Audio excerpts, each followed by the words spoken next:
Yeah, well, let's talk now to Sanne Manders, president and co-founder of supply chain logistics company Flexport. Sanne, welcome. Good to see you. Well, we were hearing some of it there. Suez, Panama Canals crisis, COVID, wars in the Middle East, Ukraine.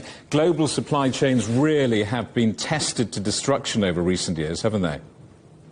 They absolutely have, and it's not only the recent years. It actually started already in 2016 with the Hanjin bankruptcy, but it all escalated during COVID, and I would say we don't get a break right now either.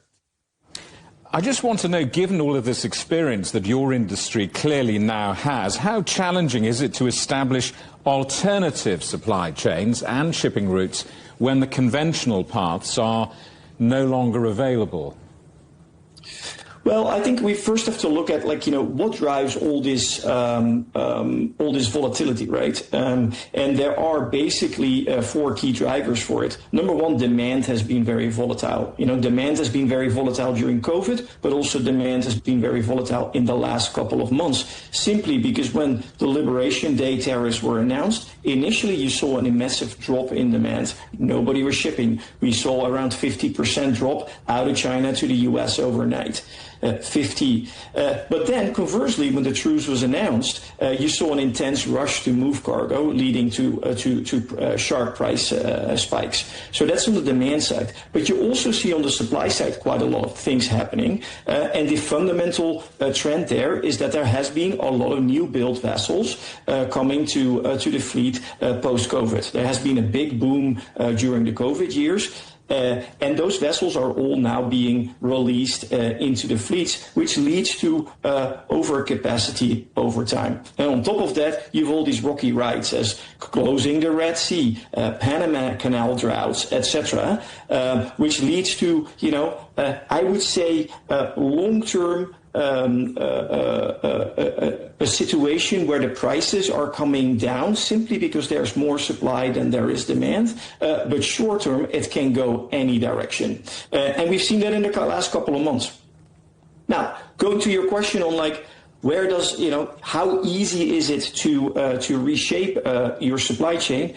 It's, the shipping companies have been remarkably agile in reshaping their trade routes. They've rerouted vessels, they've suspended services, they've created new services, and that all went pretty quickly. We've seen it with the Red Sea, we've also seen it with the tariff war on the Trans-Pacific. I think it is actually much harder for importers, though. They will have to often find alternative sourcing, replan their supply chains, make sure that they optimize for their duty spend. Duty is the new thing that everyone is talking about, and that's a complex puzzle. I'm guessing that it's uncertainty that's the real swine in your business. What is tariffs doing? Well, first of all, it makes products more expensive, right? That's the obvious one. But it's also, the other one is that it leads to a lot of, let's say, replanning of the supply chain. We see, where it used to be, China, the 800-pound gorilla, right, in the manufacturing base because of its quality, because of its size. Now you see customers taking a more risk. A risk mitigated approach, which means that they're adding other countries of origin to their supply base. That said, it's very hard to plan if you don't know where the tariff war will play out. Sanne, good to talk to you. Good luck. Thanks for coming on the programme. Sanne Manders, president and co-founder of supply chain logistics company Flexport.